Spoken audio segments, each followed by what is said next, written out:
Dan Lanning and the Ducks just signed the best recruiting class that Oregon football has ever seen. We're giving our final thoughts on the 2024 recruiting class on today's episode of the Ducks Dish podcast.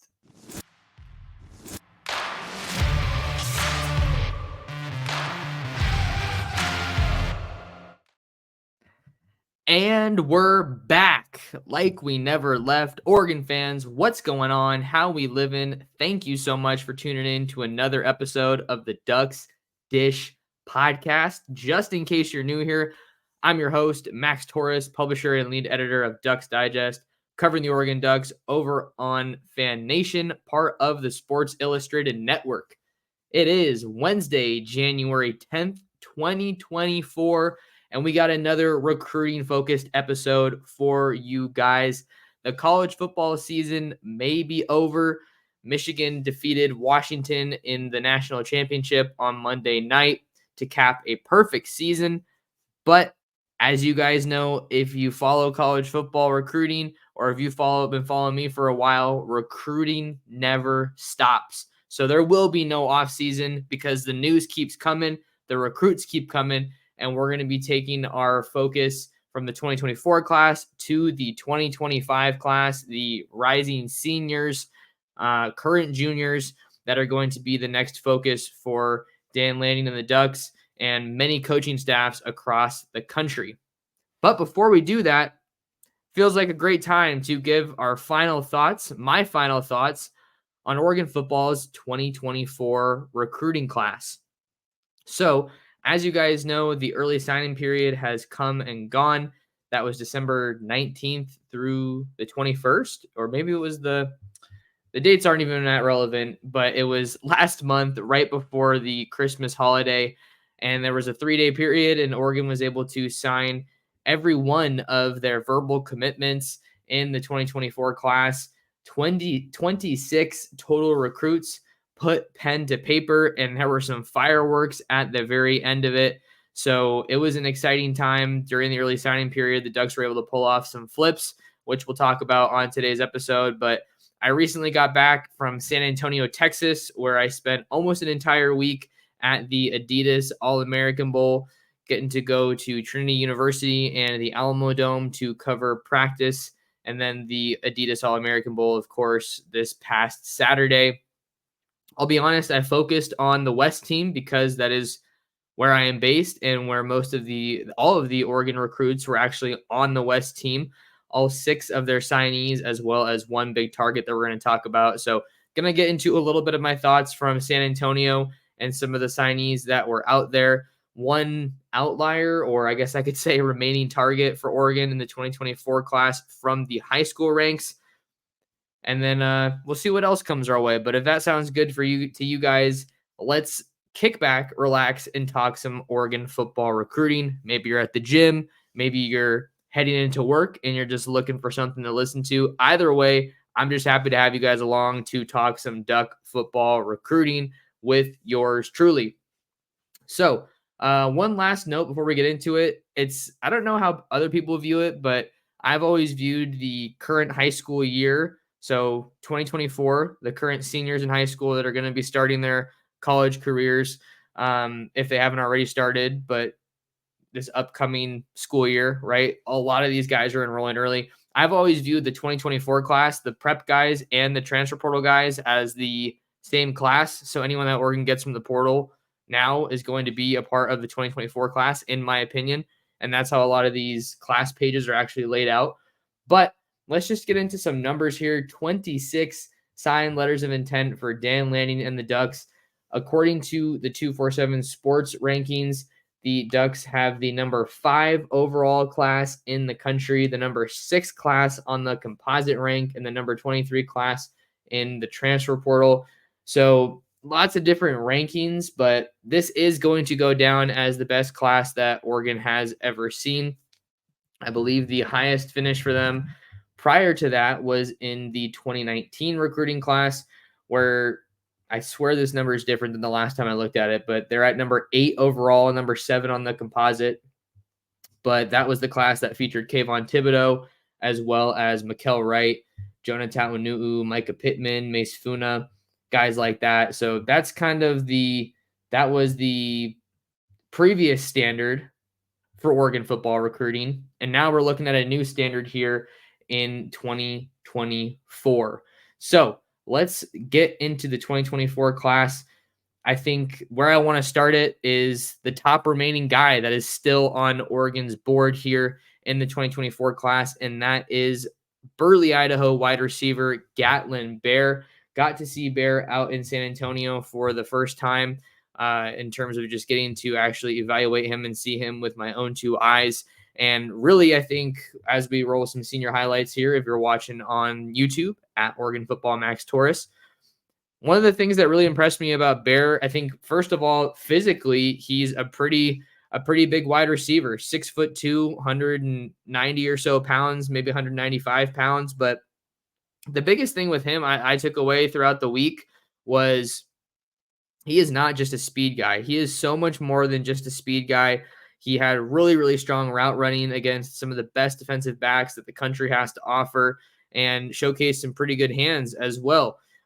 He is someone that I was impressed with all week. And I think this was a big event for him because coming out of the state of Idaho, it's not necessarily a state that's known for producing top-end college football talent on a year-to-year basis. So when you get a guy from Idaho, you're kind of curious, how is he going to stack up with guys from California, Texas, Florida, Georgia, whatever it is. But I think Gatlin Bear more than proved that he's able to hold his own against a lot of these top guys nationally during the week out in San Antonio. And I continue to be impressed by what he can do as a wide receiver. And I also had a really nice interview with Gatlin Bear. And I think that was one of the highlights of my trip, just because he had been a recruit that was, a little bit hard to get a hold of. That's not a slight to him at all. Everyone's kind of got different ways of managing their recruitments. And I know, that's just how it went. So I was excited to get out there in person and get to be in front of him and have a conversation with him. Awesome kid, super, super kind, answered all of my questions, and was just, a real pro about everything. So right now, Gatlin Bear is down to a final two of Oregon and Michigan. He is planning to sign with one of those two schools come the traditional or late signing day in February. I Googled it today, and I believe it is February 7th. So that's the plan right now for Gatlin Bear. I asked him about both schools, and he had great things to say about both schools, as you would expect to be the case, whether it's Dan Lanning, Junior Adams, and just the Oregon program as a whole. He's really enjoyed getting recruited by the Ducks in this 2024 recruiting cycle. But I think where things get more interesting for Gatlin Bear is the fact that he's going to be taking a 2-year mission trip, and Oregon hasn't traditionally been super involved with high school recruits that take mission trips. So that's just kind of an interesting side note as we look at this recruitment. But I think so he wouldn't be playing college football until until 2026, when he is back from that mission, which I believe is going to take him out to Dallas, Texas.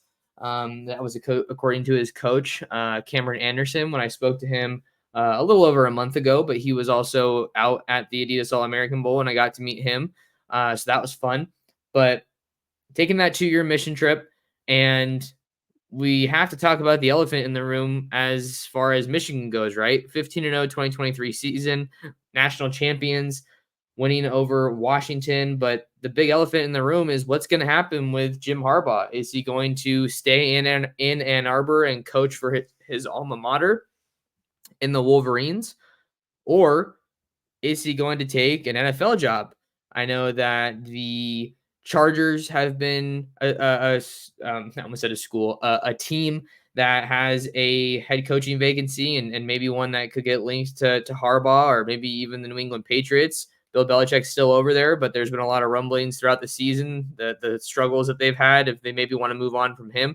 So there's always been that lure of the NFL for Harbaugh. There's always been that the flirting with the NFL, whether, I think he interviewed with the Vikings this past offseason. So that's kind of always been there. And Gatlin said he wasn't going to speculate on that, but he's just kind of, operating off of what Harbaugh has told him. Didn't really get into specifics there, but he didn't think that Harbaugh was going to leave. So really professional with how he answered that one. But it seems like he's going to wait to see what Harbaugh's ultimate decision is, whether he wants to remain at Michigan or if he's going to indeed head to the NFL before he makes his final decision, signing between Oregon and Michigan. He talked about how he just wants to have all the available information when he goes to make that decision. So a very calculated young man when it comes to finding out what school is best for him.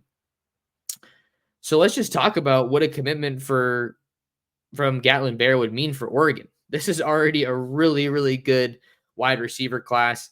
We talked about those flips on signing day that they were able to get. Jeremiah McClellan out of St. Louis, Missouri, flipped from Ohio State to Oregon, and then Ryan Pelham out of Long Beach, California, just about 10 minutes up the road from me here in Long Beach at Milliken. He flipped his commitment from USC to Oregon. His uncle, of course, a longtime linebacker coach, Don Pelham, for the Ducks, still currently lives in Eugene, so he's going to be able to be close to family up there in the Northwest. And he has actually already enrolled early along with a bunch of other 2024 signees. And then you also have Dylan Gresham out of San Jacinto, California.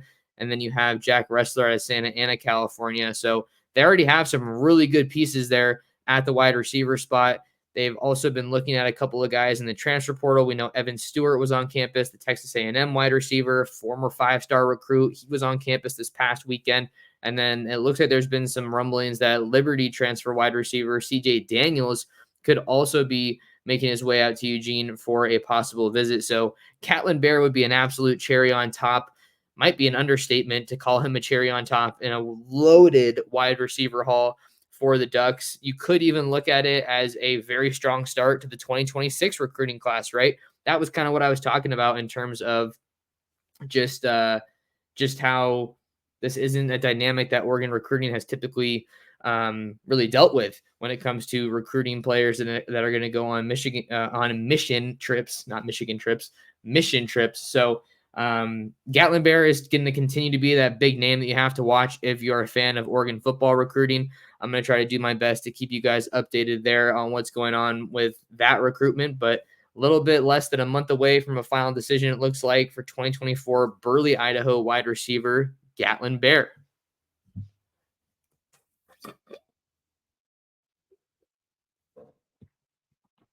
Welcome back to the Ducks Dish podcast. I'm your host, Max Torres, coming at you guys on Wednesday morning, January 10th. Make sure you like and subscribe to the channel if you haven't already. That is, like the video for me and subscribe to the channel. Recently passed 3K and just trying to continue growing this channel, growing this community, and bring you guys the latest and greatest in Oregon football recruiting.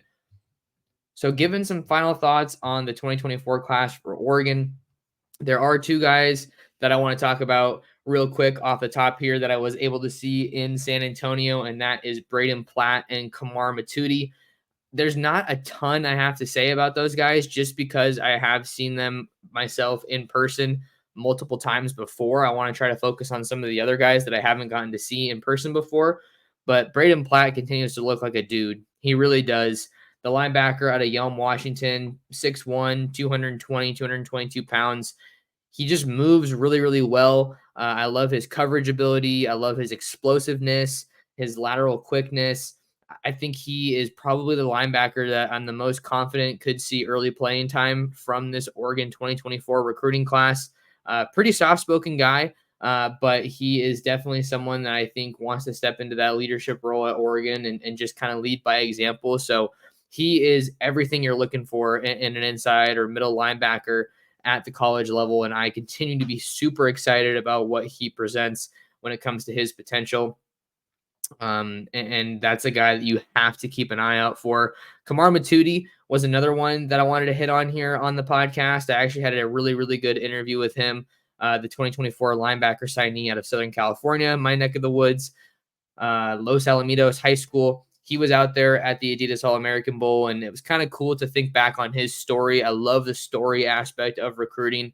He was at Campbell Hall High School in Studio City, California, his junior year when he got the offer from Oregon. I actually first saw Kamar Matudi at the National Combine, which is this massive, massive recruiting event that is held in San Antonio the day before the Adidas All-American Bowl. That was where I was able to get some clips of 2025 Oregon wide receiver commit Adrian Wilson. Got an interview over on Ducks Digest with him, if you haven't read that yet. But Kamar Matudi, that was the first place I heard about him at the 2022, or I guess 2023 National Combine in San Antonio. And then he got his offer from Oregon and Carlos Lachlan shortly thereafter. And then he told me he was running through the halls of Campbell Hall, just super fired up and excited to have that opportunity. And then just to be back in San Antonio, he was at the Combine talking about how he wanted to he was picturing himself in this game. So it was just a totally full circle moment for him to come back to San Antonio almost exactly a year later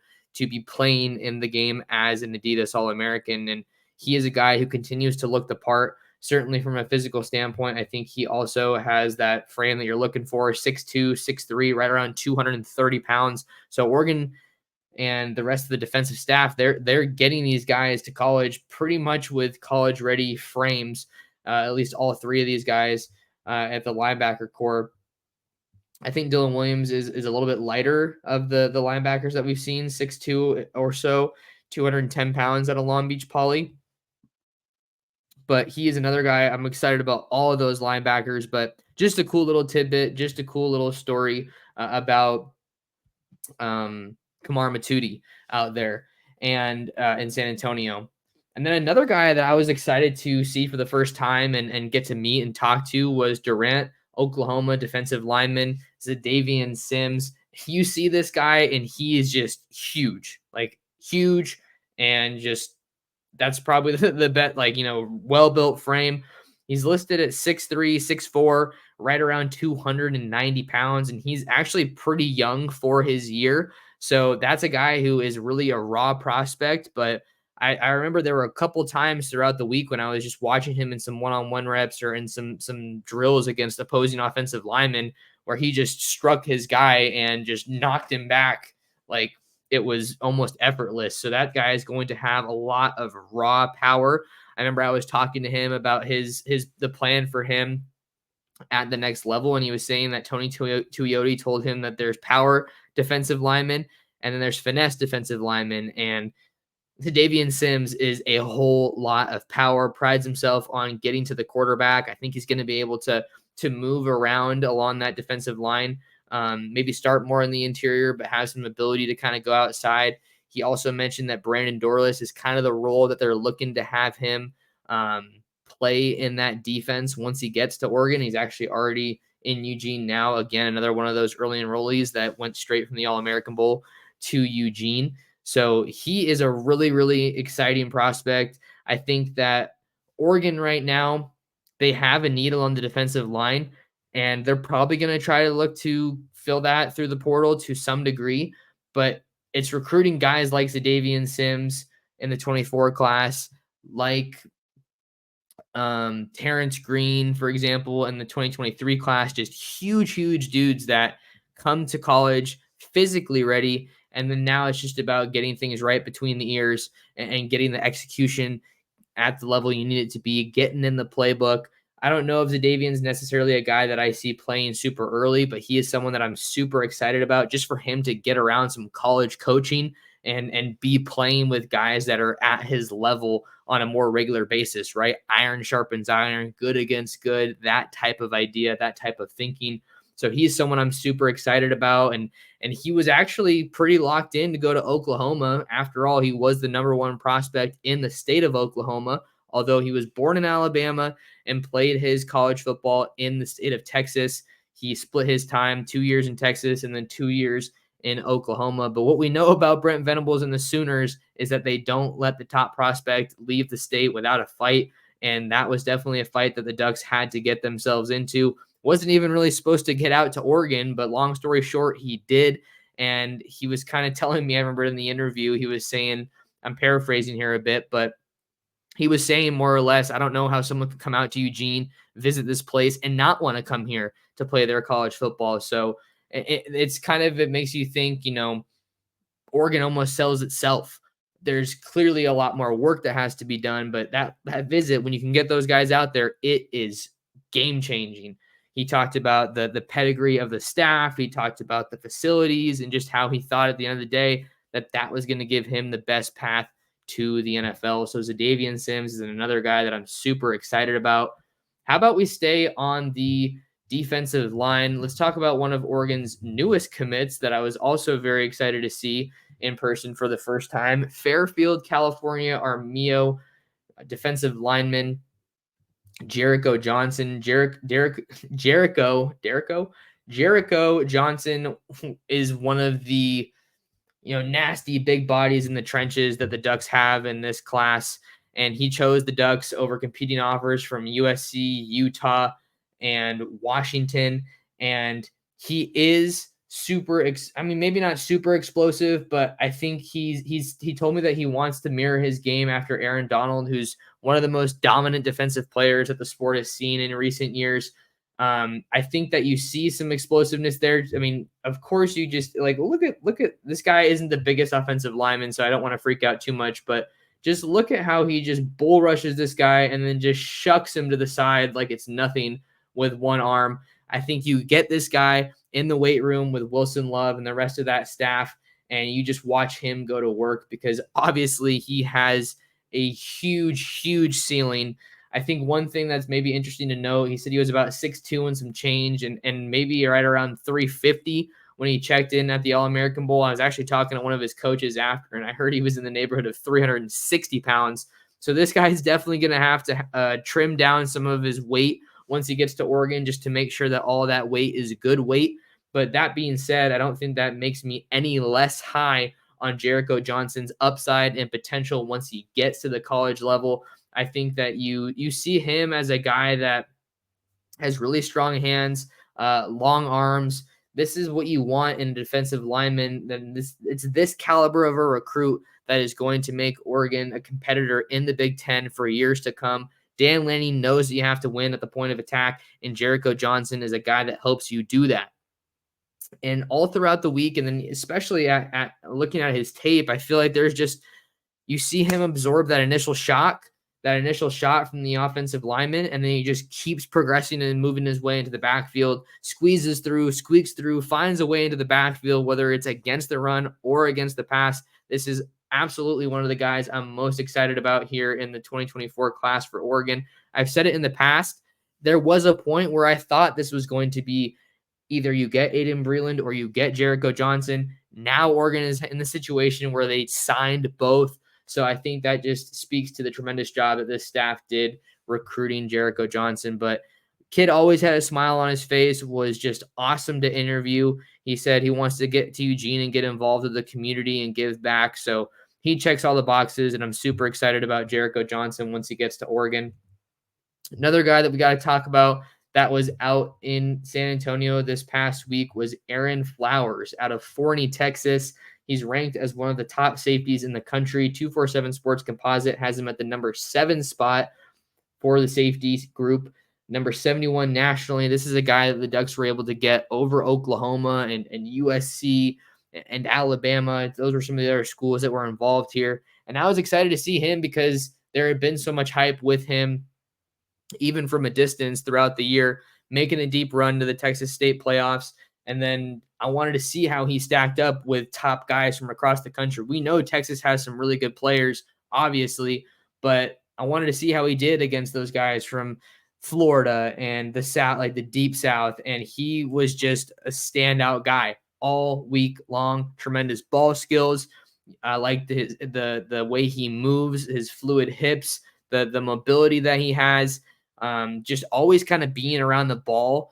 And you could tell by watching him that he has a great feel for the game. So Aaron Flowers is certainly someone that I'm super excited about. I feel like I'm saying that about everybody, but I mean, these guys are All-Americans and they're special for a reason.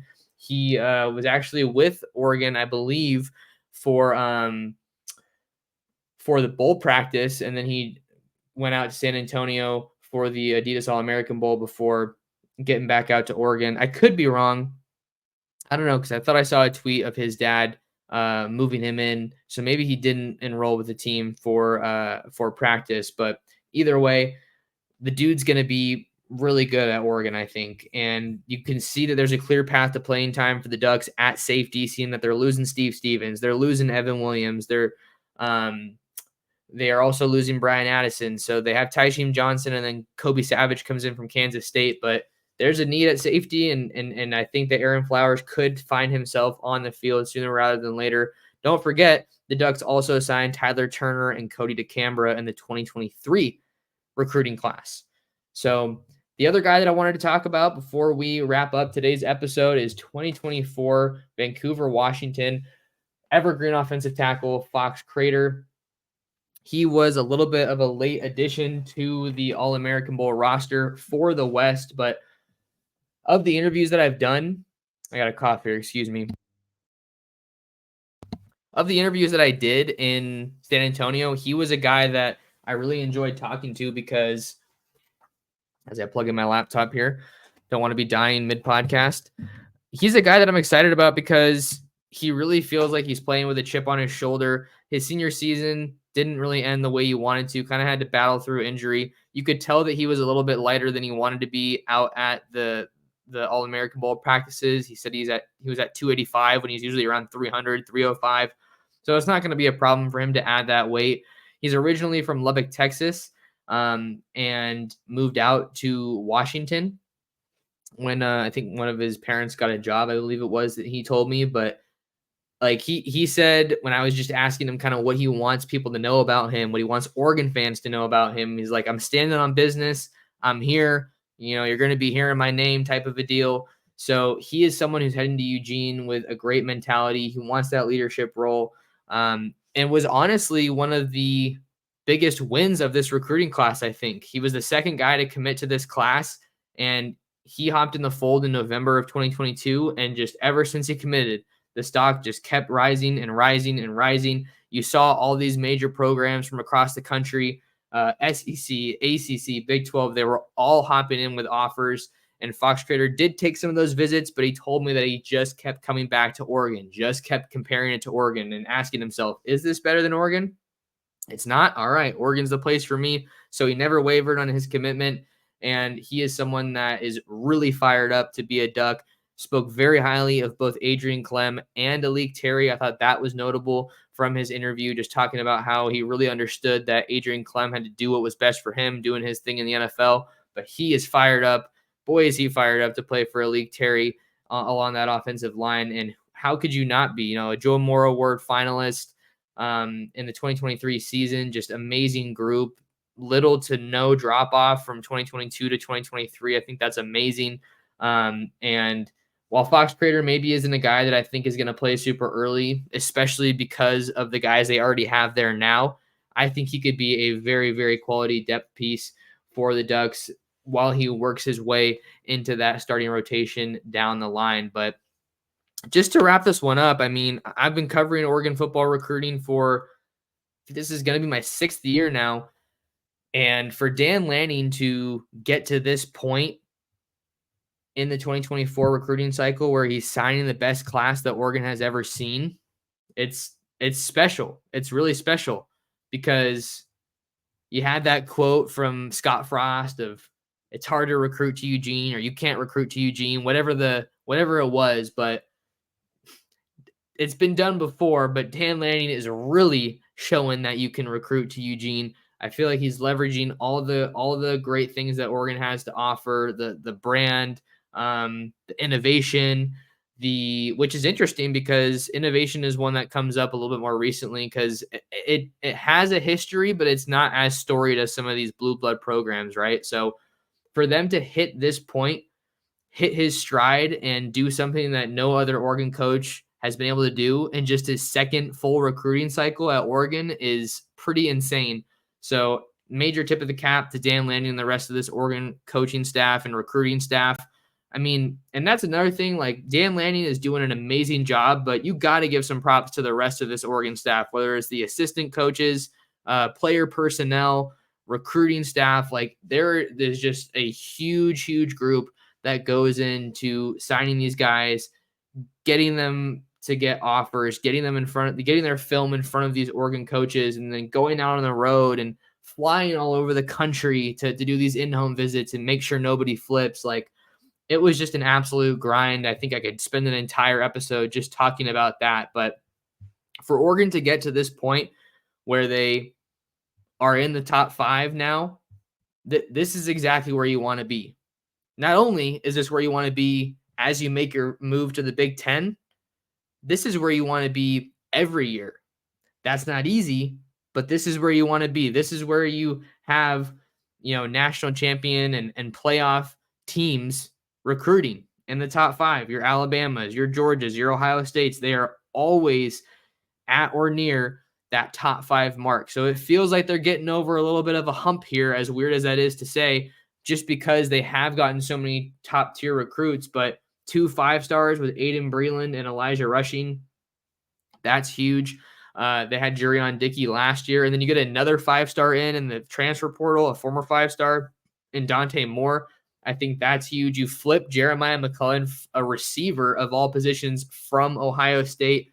There's so many storylines up and down here. You get virtually all, not all, but most of the top defensive talent from the West Coast is going to be going to Eugene. We're talking about Dakota Fields, Braden Platt, Dylan Williams, Sione Laulea from the junior college ranks, Kamar Matuidi, and now you're also looking at some of the top offensive talent with Ryan Pelham. I think that was a really great addition for them this cycle. So there's just so many good players in this class, and I love the balance. You have a great quarterback in Luke Moga. He's got a ton of upside, and I think he was kind of slept on nationally.